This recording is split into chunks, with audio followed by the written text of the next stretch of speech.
Vous avez été endormi, vous vous réveillez un peu groggy dans cet endroit qui est une sorte de laboratoire. Vous êtes attaché à des espèces de brancards. Vous avez des scientifiques autour de vous. Jane n'est pas là. Moi j'essaye de tirer direct, je suis pas content d'être attaché. Tu éclates les câbles. Tous les laborantins sont hyper effrayés. Mais je fonce sur le premier à ma portée. Je fais ah je veux le choper à la gorge. Tu lui arraches la gorge. T'as les autres scientifiques qui commencent à hurler. Libérez-les ou vous tapez. Ils appuient sur un petit bouton. Les espèces de menottes s'ouvrent. Jean Chopin par le col. On est où? Il t'explique que vous êtes sur la station spatiale qui en gros est un laboratoire, celui de l'escouade temporelle. C'est quoi une station spatiale? On est dans le ciel, Tam Tam, très haut dans le ciel. Regardez, il y a même du ciel en dessous. J'ai hâte de voir ça 2 jours. Deuxième question, on est quand? C'est compliqué parce qu'il ne sait pas, parce que volontairement on leur dit pas. Troisième question, pour qui vous travaillez? Ils savent pas non plus. Ils sont tous pris en otage de chacun de leur époque parce que c'est des scientifiques renommés. Ils savent qu'on emmerde leur famille s'ils participent pas. Où sont nos armes? Elles sont dans l'armurerie. Ils vous donnent un chemin à travers la station spatiale. C'est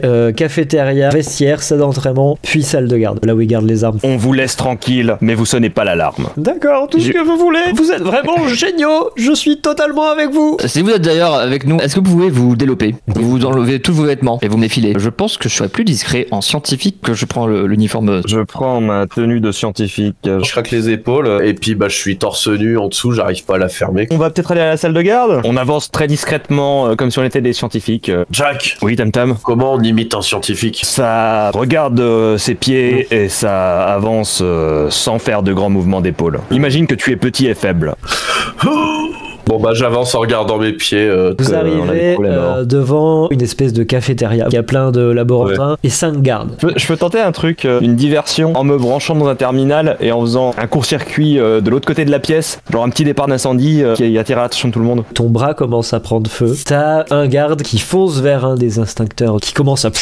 Le feu s'éteint et le mec te dit « Oh bah mon petit monsieur, faites attention !» Vous êtes très aimable. Allez, vous me paraissez sympa, venez manger avec nous. Oh, j'ai déjà mangé. L'heure du repas vient de commencer. Vous êtes procuré ça comment? En ne sortant jamais de la station spatiale? Je suis sur un dossier très confidentiel, ça vient d'en haut, c'est eux qui m'ont donné tout ce qu'il fallait pour que je puisse rester à mon bureau, déjeuner sur place, mais s'il vous plaît que ça reste entre nous, je veux pas que les autres le sachent parce que ça pourrait y causer des problèmes. Il te regarde un peu bizarre, il te prend un peu à part, il fait « Du coup, y a moyen d'avoir des sneakers ?» J'ai de la fourrure de lapin. Il te regarde, l'air un peu déçu. Vous pouvez me prévenir au prochain arrivage, puis il va s'asseoir à côté de son groupe de potes. T'aurais pu dire que t'avais mangé avant. Tam Tam, j'ai pas vraiment mangé, j'ai menti. Vous entrez dans le vestiaire, vous avez 3 gardes qui sont là. Qu'est-ce que vous faites là? Tam Tam vient d'éclater le mec au sol. Il est tout nu, donc il est très très gêné. On continue avec Jack. Tu viens de foncer contre le type. Momentanément, il y a eu un problème de gravitation avec le vaisseau. La gravité s'est arrêtée et quand t'as poussé sur tes pieds pour lui sauter dessus, tu t'es éclaté la tête contre le plafond. La gravité est revenue. Tu es retombé, tu t'es éclaté sur le banc. C'est ce qu'on appelle un incident sans gravité. C'est le tour de celui qui a attaqué Jack. Ils sont tout nus, donc ils se protègent avec les mains, donc tout ce qui leur reste c'est des coups de pied. T'as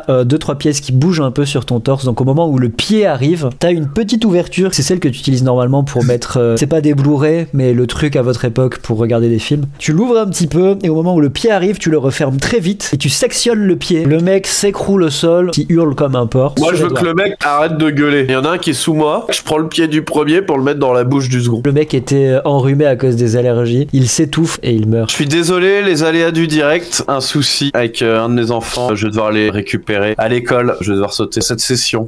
Du coup, qu'est-ce qui s'est passé? La machine du mec qui l'avait plaqué au sol, qui était un peu à côté, sans faire exprès, il a appuyé dessus, comme il tenait un peu le mec au sol, il disparaît avec le mec et on le retrouvera plus tard. Il reste celui qui va taper Jack. Qui tape pieds nus contre un homme métallique. Hein. Qui se casse le gros orteil sur ton armure, il s'écroule au sol, douleur, il pleure, la dignité n'est plus là, il reste que lui. Moi j'ai un peu pitié de lui, j'ai juste posé la main sur son épaule comme ça et lui dire « Je pense pas qu'il faudra arrêter là. » Vous allez pas me mettre dans un des casiers, j'espère. C'est une Fais idée. une sieste par terre, réveille-toi dans quelques heures, tout ira bien. Premier, vous allez pas me taper. On va plus te taper si tu bouges plus. Bah, il s'endort. Dis donc Jack, je savais pas que t'avais une fibre paternelle. Il suce son pouce maintenant. J'ai eu une fille il y a longtemps, Elle est toujours vivante. j'espère. Alors, on peut vérifier s'il y a pas des armes, des trucs comme ça dans le casier. Il y a des vêtements de garde. Les longs Jack, on s'habillerait pas en garde. On change de déguisement. On avance dans la salle suivante. Du coup, après le vestiaire, c'était la salle d'entraînement, c'est ça? Il y a 4 gardes, dont un qui a l'air de faire 1, 2, 3. C'est un peu plus le chef que les autres. C'est peut-être lui qui a la clé de l'armurerie si on veut choper nos armes. Chef, pardon, bonjour. On a un problème avec le laboratoire.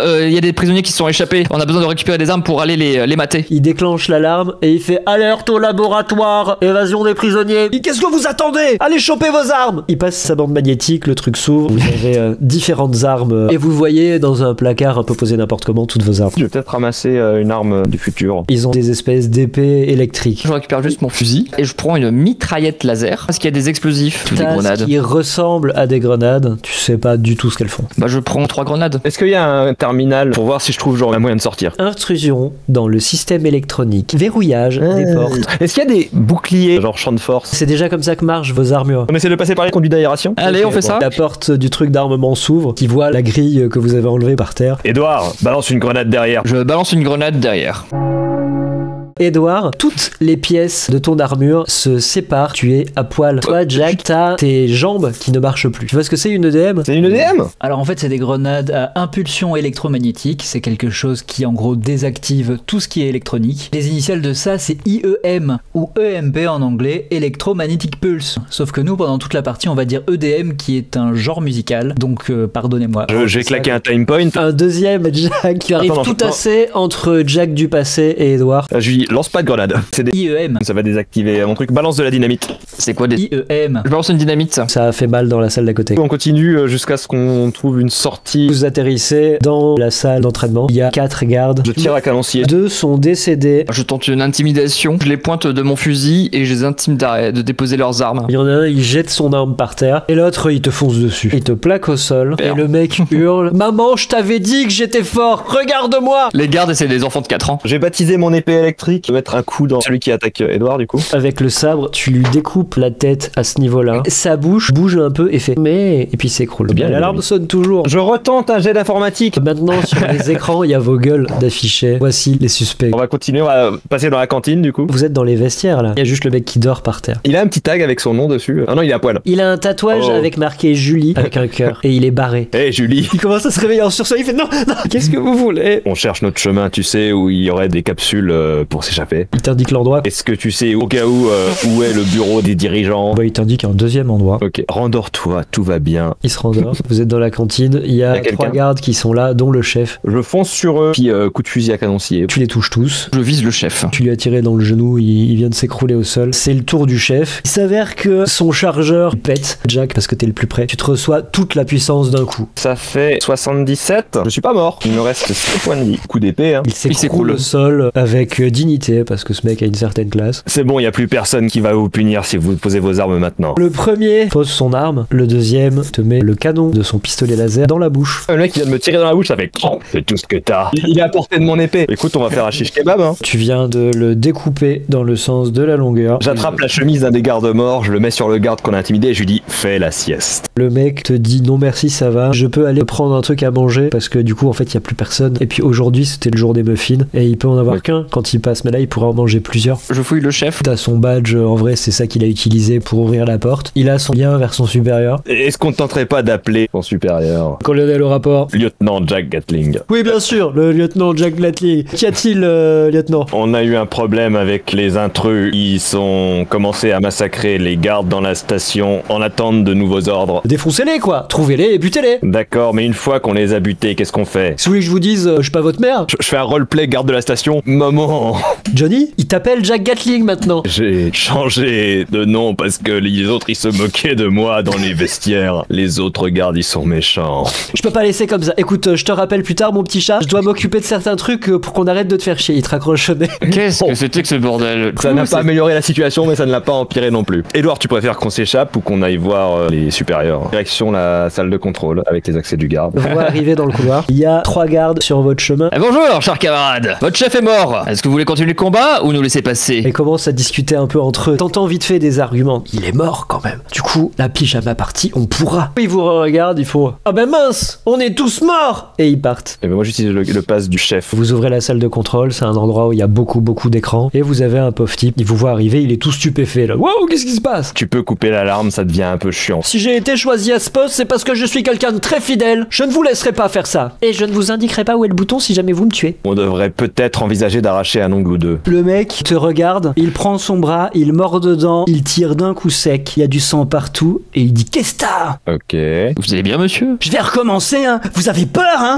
Faut arrêter, monsieur. Je propose, on le vire et que j'essaye une dernière fois de hacker les systèmes pour voir si je peux apprendre quelque chose. Ok, moi je fais une observation sur les écrans. Tu vois des gardes aux toilettes. Il y a 10 urinoirs, il y a 2 gardes et le truc c'est que les 2 gardes ils se sont mis à côté. Alors qu'en général quand on a 10, tu prends de l'espace avec les gens. C'est la réflexion que tu te fais. Je vais tenter mon jet de hack. T'as tous les écrans qui s'éteignent. Est-ce qu'il y a un plan de la station ou un truc? Vous voyez qu'il y a des dortoirs pas très loin, les cellules de prison, les escape pods. Peut-être voir les cellules? Ouais, peut-être qu'on va retrouver Jane. Vous avez 2 gardes qui protègent la porte des cellules. Honnêtement les gars, j'en ai marre de vous découper tous là, donc posez vos armes. Ils se disent j'ai envie de faire pipi, t'as pas envie? Ouais, on se met côte à côte. Et puis ils partent. J'utilise le badge du chef qu'on a buté. Tu vois des cellules, il y a effectivement Jane dans la seule qui est occupée. Oh, vous êtes venu me chercher? Il est passé où, Tam Tam? Il a eu un problème temporel. Il reviendra. On essaye de se tirer d'ici, tu sais où on est toi? Bah elle sait, c'est là où elle a eu son entraînement. Elle connaît la salle où ils vous transportent tous pour vous attaquer. Enfin, en gros, là où il y a les téléporteurs temporels pour vous envoyer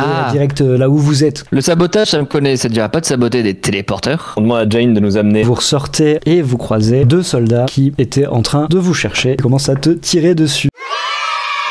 Sur une planète à l'autre bout de la galaxie, les décharges elles commençaient à vraiment devenir un gros problème environnemental. Donc pour sauver la planète, les habitants de celle-ci ont trouvé moyen d'ouvrir des trous de verre sur des destinations qu'ils pouvaient pas contrôler, mais en gros au hasard à travers la galaxie à chaque fois. Ils se mirent donc à les utiliser pour se débarrasser de leurs ordures plutôt que de les accumuler dans des décharges. Et bien aujourd'hui, Gabark devait vraiment se débarrasser de son vieux piano, parce que oui, il s'avère que chaque civilisation à travers la galaxie invente à un moment ou un autre le piano. C'est ainsi qu'il le jeta dans son trou de verre personnel et il s'avère que cette fois-ci, il déboucha au-dessus de ta tête. Du coup, tu vas me jeter un des 50 de dégâts. 3.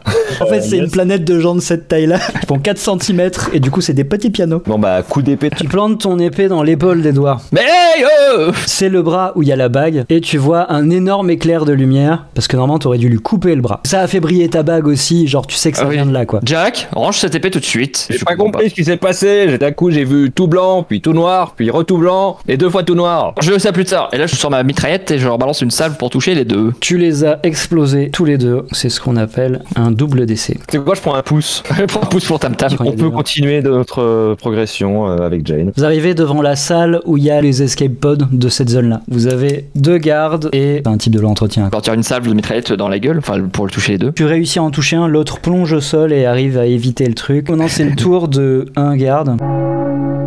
Le mec, en te pointant avec son arme et en te regardant, ça lui évoque lui enfant devant son père qui le battait. Il se dit mais putain, mais qu'est-ce que je fais de ma vie en fait? Il regarde un peu dans le vide, un peu sidéré comme ça. Il s'excuse, puis il rentre chez lui.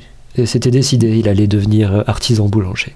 Il y a un chat qui arrive, super vénère, et il te saute dessus, Jack. Oh non, pas le Némésis. Le chat te déchire la gueule, c'est le tour du mec de l'entretien. Il lève ses poings comme ça, un petit peu genre oulala, et il décide d'essayer de taper Jack. À cet endroit spécifique de l'espace, il y a très très longtemps, les membres d'une civilisation spatiale et antique avaient un culte et ils voulurent utiliser une magie ancestrale afin d'accomplir leur noir dessein. Malheureusement ou heureusement, les habitants de la planète d'à côté, ils arrivèrent juste à temps pour interrompre le processus. C'était à la dernière seconde. Il manquait juste une seule action, c'était un coup de poing à l'endroit exact où le mec a fait ça. Les ténèbres tombent, un pentacle se trace au sol et en sort une main terrifiante, puis une autre, et une créature terrifiante surgit et sa première action est de cogner Jack de toute sa force. Fais-moi une esquive. Okay. J'ai fait un banat, les statistiques de cette partie. C'est un truc de malade, hein, franchement. Soudain, t'as une révélation mystique. Toutes les molécules tous les atomes, toutes les particules, elles sont connectées sur une grande toile cosmique. Tu sens que ton corps, d'une certaine façon, il est connecté à tout le reste de l'univers. Tu peux sentir chaque brin d'herbe caressé par le vent, le silence de l'espace, la poussière tombée sur un vieux livre au fond d'un grenier, le champ profond des tout noirs, les cellules qui se divisent dans ton corps, les cheveux de Edward qui poussent. Tu fais qu'un avec l'univers. Tu es l'univers. Et comme on pourrait percer un bouton bien blanc, tu vois, et le faire exploser, et ben tu perces le cœur de la créature qui explose en bouillie. Tu te fais un peu éclabousser. Le fait de te faire éclabousser te fait oublier un peu toutes ces idées de hippie, de connexion, tout ça. Mais t'as fait ça. La créature perd la moitié de ses points de vie. Il ne reste plus que son deuxième cœur. Et il vient de se passer quoi? Je sais pas, mais il y a un nouveau truc à taper. C'est le tour du garde. Il hurle et il part en courant à cause du monstre. C'est le tour du chat. Tu jettes violemment le chat au sol. Tu exploses le chat par terre. Le chat est décédé.